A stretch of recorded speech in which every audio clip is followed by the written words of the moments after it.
அவங்க 600 ஆக்குவாங்க சிலக்கணு, அவங்க 600 ஆக்குவாங்க சிலக்கணு என்ற பாடல் இருக்கிறது. அம்மா நம்மை பெற்றெடுக்கும் போது தன் மேடையை விட்டுவிட்டு குழந்தை ஆரோக்கியமாக வளரணும் என்று ஒன்று ஒன்று பார்த்து பார்த்து குழந்தை ஆரோக்கியமாக வளர்ப்பார்கள் அம்மா. அப்பா கையில் காசு இல்லாத நேரத்தில் அம்மா இருக்கும் கொஞ்ச காசை வைத்து குடும்பத்தை சிக்கனமாகவும் சிறப்பாகவும் நடத்தி முடிப்பார்கள் அம்மா. அதுவும் அம்மா தான். சாப்பாடு சூடா இருந்ததா அப்பா சாப்பிடுவாங்க, சாப்பாடு சுவையா இருந்ததா அண்ணாக்காக சாப்பிடுவாங்க, மிச்ச மீதி தான் அம்மா சாப்பிடுவாங்க. அப்படிப்பட்ட தியாகத்தாய் அம்மா. பிள்ளைகள் பள்ளியிலிருந்து மழையில நினைஞ்சுக்கிட்டே வந்தா அப்பா சொல்லுவாங்க, கொடை பட்டு இருக்கக்கூடாது, இல்ல ஓரமா இருக்கக்கூடாது, அழுகில உனக்கு அப்படின்னு கோவமா திட்டுவாங்க. ஆனா அம்மா சொல்லுவாங்க, நம்ம லேட்டா போனா பிள்ளைய தேடுவோமே பயந்துக்கிட்டே ஓடி வந்துட்டான். அப்படிப்பட்ட அப்பாவித்தனமான பேச்சு தாங்க அம்மாவிடம் இருந்து வரும். அப்படிப்பட்ட பாசம் அம்மாவுக்கு நம்ம மேல. கடைசியாக ஒன்று மட்டும் கூறுகிறேன், ஒரு பெண் இல்லாமல் ஒரு ஆண் இல்லை, ஒரு பெண் இல்லாமல் உலகம் இவ்வளவு பெருசா இயங்கவே முடியாது. எனவே உலகத்தில் இருக்கும் அனைத்து மக்கள் மிகச்சிறந்தவர்கள் என்று கூறிய முறையை முடித்துக்கொள்கிறேன். நன்றி. உலகை நாம் காண்பதற்கு முதல் காரணமே அப்பாதான் சிப்பாயின்னு கூறினார்கள். ஆண்களுக்கு ஆளாக அப்பாவை நிறுத்தி பேச வைக்கிறார் ஹர்ஷத் அவர்கள்.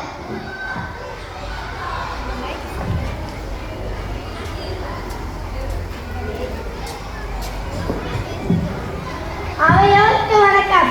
எனக்கு முன்னாடி பேசிய சிப்பா மாதா பிதா குரு தெய்வம்னு சொன்னாங்க. மாதா என்றால் அன்பு, பிதா என்றால் அறிவு. மாதாவை அன்று மக கொண்டாடுகிறோம். பிதாவை பற்றிய புரிதல் இல்லாமல் போவதுதான் காரணம். அப்பா என்பது வெறும் வார்த்தை அல்ல. அப்பானா வலிமை, அப்பானா நம்பிக்கை, அப்பா தாங்க வாழ்க்கையே. நம்மை வழி நடத்துபவர், நம் வாழ்வின் நங்கூரம் தாங்க அப்பா. அப்பா என்ற ஒற்றை சொல் ஒரு சகாப்தம், நிஜமான ஒரு வரம் அப்பா. என் முதல் நண்பன் என் அப்பா. அப்பா இல்லைனா ஒண்ணுமே இல்லைங்க. எத்தனை இரவுகள் கண்ணீரில் கரைத்திருப்பார். தான் அடையாத உயரத்தை தன் பிள்ளை அடைய வேண்டும், தான் படிக்காத படிப்பை தன் பிள்ளை படிக்க வேண்டும், தனக்கு கிடைக்காத அத்தனையும் தன் பிள்ளைக்கு தர வேண்டும் என்று தன் பிள்ளைகளுக்காக உழைப்பார். வாழ்க்கையில் நம்மை முன்னே நடக்க விட்டு பின்னே நின்று பெருமிதத்துடன் ரசிப்பார். ஆமாங்க, நம் வாழ்க்கையின் பின்னால் அப்பா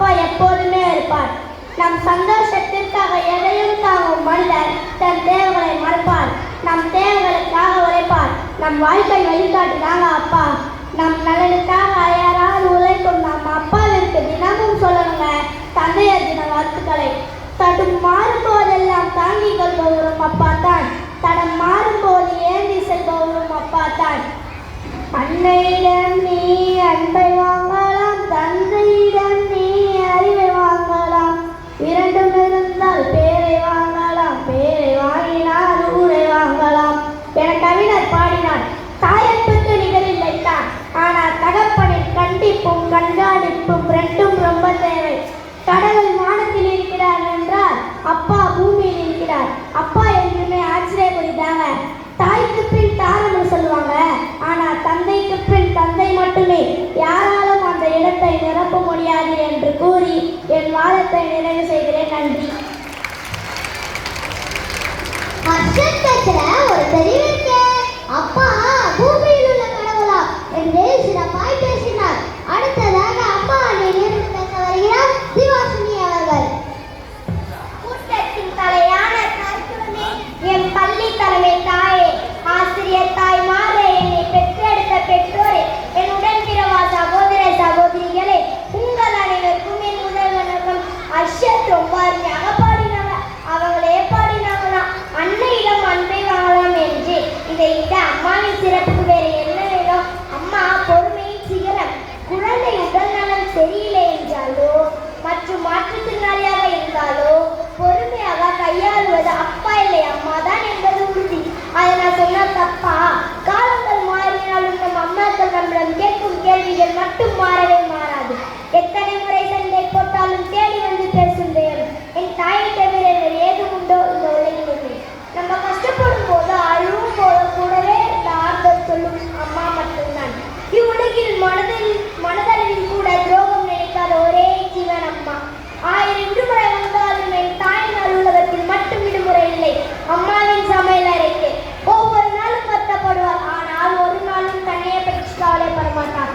இவ்வுலகில் உன் வளர்ச்சியை கண்டு பொறாமைப்படாத ஒரே ஜீவன் அம்மா. அப்பாவின் அடிக்கு பயப்படாதவன் அம்மாவின் கண்ணீருக்கு பயப்படுவான். இது 100க்கு 100 உண்மை. தாய் தன் பிள்ளைகளின் வளர்ச்சிக்கு துணையாக இருப்பாங்க.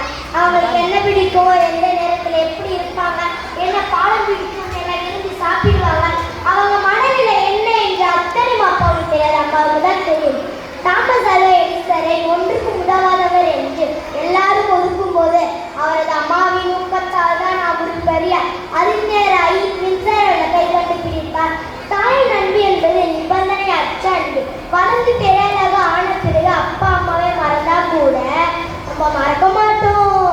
ஒருவேளை சூழ்நிலை காரணமாக மறந்தா கூட அம்மா சொல்றாங்க என் பிள்ளை எங்கேதாலும் நல்லா இருக்கணும்னு மனதார வாழ்த்துவாங்க, உயர்த்துவாங்க. என் உலகமே எங்க அம்மா, என் பஞ்சபூதமும் எங்க அம்மா. எப்படி என்றால், அம்மா நீ என் நிலம், என்னை நீ தாங்கியதால், நீ என் நீர், உன்னை நான் பருகியதால், நீ என் காற்று, உன் மூலம் நான் சுவாசித்ததால், நீ என் ஒளி, என் வாழ்க்கைக்கு வெளிச்சம் கொடுத்ததால், நீ என் வானம் என்னை எப்போதும் கவனித்துக் கொண்டிருப்பதால் என்று அம்மாவை பார்த்து மட்டும்தான் சொல்ல முடியும். 100 சாமிகள் இருந்தாலும் அம்மா உன்னை போல் ஆகிடுமா? கோடி கோடியாய் கொடுத்தாலும் நீ தந்த அன்பு கிடைத்திடுமா? ரத்தத்தினால் தந்தாலுமே உன் தியாகத்து ஈடாகுமா? நான் பட்ட கடன் தீர்ப்பேன் என்றா ஒரு ஜென்மம் போதாகுமா? நடமாடும் கோயில் நீதானே. 100 சாமிகள் இருந்தாலும் அம்மா உன்னை போல் ஆகிடுமா? கோடி கோடியாய் கொடுத்தாலும் நீ தந்த அன்பு கிடைத்திடுமா? அம்மா தான் பெஸ்ட் என்று முடிக்கின்றேன். வாய்ப்பளித்தமைக்கு நன்றி. முதலே அப்பா திவாசினி அவர்கள் கூறினார்கள். அடுத்ததாக அப்பா அணியிலிருந்து பேச வருகிறார் தர்மிகா அவர்கள். கூடி உள்ள அனைவருக்கும் என் முத்தான முதற்கண் வணக்கங்கள். எடிசனை அவங்க அம்மா தான் உருவாக்கினாங்கன்னு எனக்கு முன்னாடி பேசின திவாசினி சொன்னாங்க. நடுகிறவர்களே, ஏன் அப்பாவால பிள்ளைகளை வளர்க்க முடியாதா? நம் முன்னாள் பிரதமர்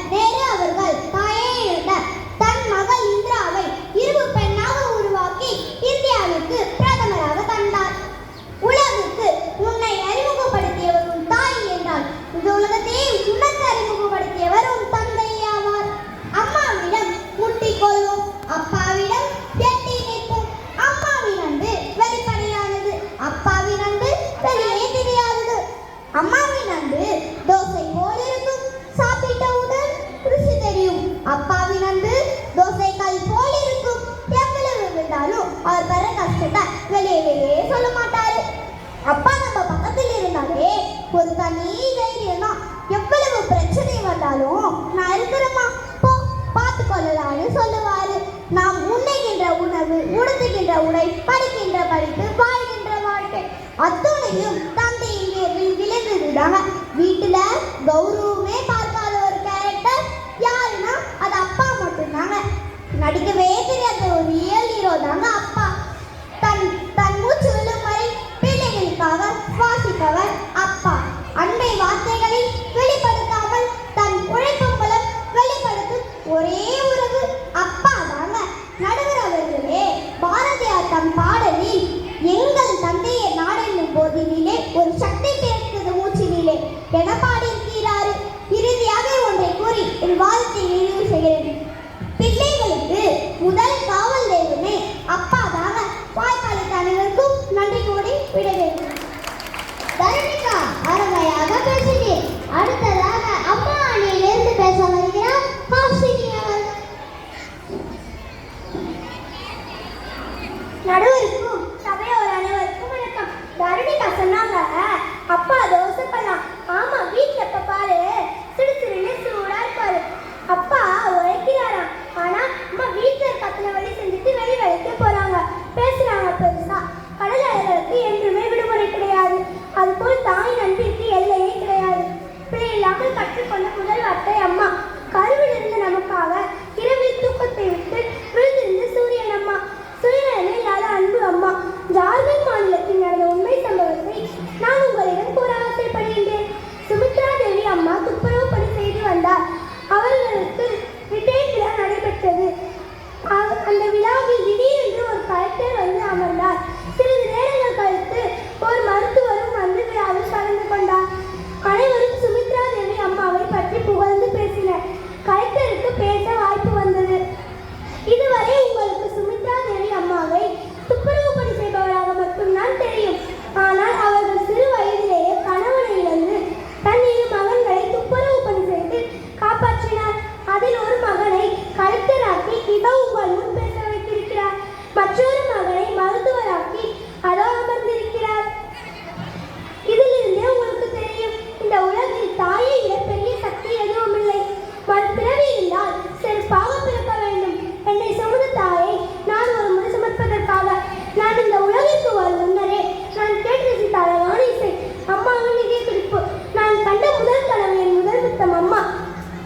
அம்மா என்று அழைக்காத உயிரில்லையே, அம்மாவை வணங்காத உயிரில்லையே. நேரில் நின்று பேசும் தெய்வம் பெற்ற தாயின்றி வேறொன்று ஏது?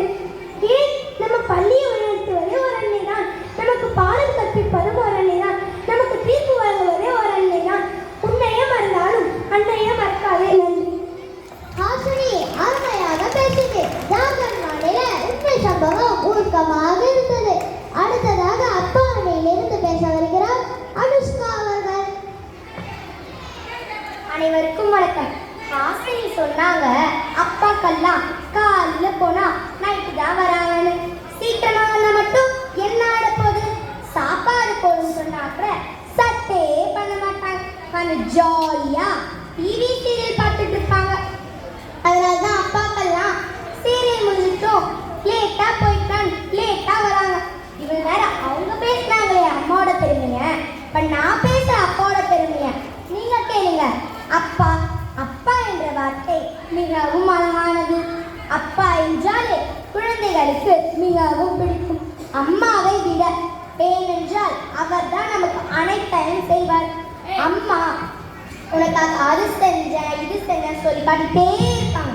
ஆனா அப்பா எதையும் சொல்லி காட்ட மாட்டாரு. அம்மானாவே அன்புதான் அதிகமா இருக்கும். ஆனா அப்பா கிட்ட அன்போடு கலந்த பொறுப்பும் அதிகமா இருக்கும். மிகவும் முக்கியமானது, அம்மா நம்மள 10 மாசம் தான் சுமந்தாங்க, அதை நான் மறந்துல. ஆனா அப்பா நம்மள மனதளவும் உடலளவும் வாழ்நாள் முழுவதும் சுமந்துருக்காங்க. நம்மளுக்கு உடம்பு சரியில்லைன்னா அம்மா தான் டாக்டர் கிட்ட அது பண்ணுது இது பண்ணுதுன்னு சொல்லுவாங்க. அதுக்குன்னு அப்பாவுக்கு நம்ம மேல அக்கறையில இல்லை. அந்த டாக்டரை போய் பார்க்கறதுலேருந்து அப்பாயின்மெண்ட் வாங்குறதா இருக்கட்டும், பணம் அரேஞ்ச்மெண்ட் பண்ணுறதா இருக்கட்டும், லோன்னு அலையதில் அப்பா தானே. இதெல்லாம் என்ன நம்ம டாக் செய்தி பார்க்க முடியாது. நம்ம என்ன தப்பு பண்ணாலும் நம்ம அம்மா நம்மளை அள்ளி வர நினைச்சுப்பாங்க. ஆனா அப்பா நம்ம பண்ணது தப்புன்னு சுட்டி காட்டுவாங்க. அப்பதான் நம்ம பண்ண தப்பு நம்மள தெரிஞ்சுக்கவும் முடியும், திருத்திக்கவும் முடியும். உங்களுக்கு ஒன்று தெரியுமா? அப்பா பாட்டு தான் நேஷனல் அவார்டு கொடுத்துருக்காங்க. என்ன பாட்டுன்னு தெரியுமா? கண்ணார கண்ணே கண்ணார கண்ணே என் மீது சாயவா, பொன்னான நெஞ்சை பொன்னான கையா பூ போல நீவா, நான் காற்று நின்றேன் காலங்கள் தோறும் என் ஏக்கம் தீருமா, கண்ணீராய் மேகம் தூரும் கண்ணீர் சேரும் கற்கண்டாய் மாறுமாய், ஆராரிராரோ ராரோ ராரோ ஆராரிராரோ. தாயை தோழியாக தந்த கடவுள் தந்தையை தோழனாக தந்துள்ளான். தனக்கு எத்தனையோ சோகங்கள் ஏற்பட்டால் வெளியே சுத்திக் கொண்டே இருக்கும் ஒரே ஜீவன் அப்பா தாங்க. இதுல என்ன தெரியுது? அப்பா தாங்க கெத்து, அவர் தாங்க நம்ம சொத்து. இந்த வாய்ப்பு தந்த அனைவருக்கும் நன்றி, வணக்கம். அம்மா சொல்லி காட்டிட்டே போகலாம். அப்பா சொல்லி காட்டாத சொக்க தங்கமா. அம்மாவை பற்றியும் அப்பாவை பற்றியும் இரண்டு அணிகளும் மிகச் சிறப்பாக தங்கள் கருத்துக்களை முன்வைத்தார்கள். பூவிக்கிற அம்மா பையனுக்கு ஐபோன் வாங்கி கொடுத்தாங்களா? ஏன்னு கேட்டா பையன் ஆசைப்படுறான்னு சொல்றாங்க. நீங்களே சொல்லுங்க, இது சரியா? இதற்கு தான் அப்பாவின் கண்டிப்பு தேவை. தன் பிள்ளை சுமை தூக்குவதை கண்டு கவலைப்பட்டார் சுமை தூக்கி அப்பா. தன்னை விட தன் பிள்ளை உயர்வதை விரும்புபவர் தான் அப்பா. சரி, அம்மாவை பற்றி பார்ப்போம். தாயிடம் இருந்துதான் தலைமுறை தொடங்கும். உலகின் உன்னதமான ஜீவன் ஒன்று உண்டு என்றால் அது நம்மை பெற்றெடுத்த தாய் தான். யாரை இருந்தால் திரும்ப பெற முடியாதோ அவளுடைய பேர் தான் தாய். மாதாவை ஒரு நாளும் மறக்க வேண்டாம் என்கிறது உலக நீதி. ஒரு குடும்பத்தின் தாய் என்பவர் ஒரு சிறந்த சகோதரியாகவும் சிறந்த சமயக்காரியாகவும் சிறந்த மருத்துவராகவும் சிறந்த ஆசிரியராகவும் சிறந்த காவல்காரியாகவும் இருப்பார். தெய்வத்தின் மறுரூபம் நம்மை பெற்றெடுத்த தாய் தாங்க. அம்மாவுக்கும் அப்பாவுக்கும் பிள்ளைங்க ரெண்டு கண் மாதிரிங்க. அப்பாக்குன்னு சில பாட்டு உண்டு, ஆனா அம்மாவுக்குன்னு பலாயிரம் கோடி பாட்டு உண்டுங்க. அதெல்லாம் இப்ப பாடனா டைம் பத்தாதுங்க. இந்த பட்டிமன்றத்தின் நிறைவேற்கு வந்திருக்கிறோம்.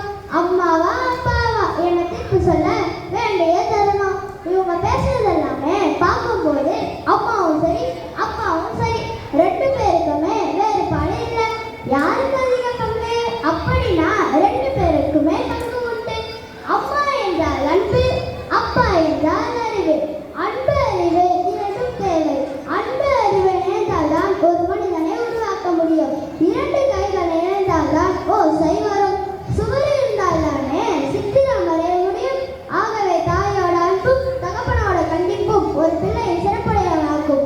ஆகவே பிள்ளைகளின் வளர்ச்சிக்கு தாய் தகப்பன் இரண்டு பேரின் துணையும் பெரிதும் தேவை என்று தீர்ப்பு வழங்கி பட்டிமன்றத்தை நிறைவு செய்கிறேன். நன்றி.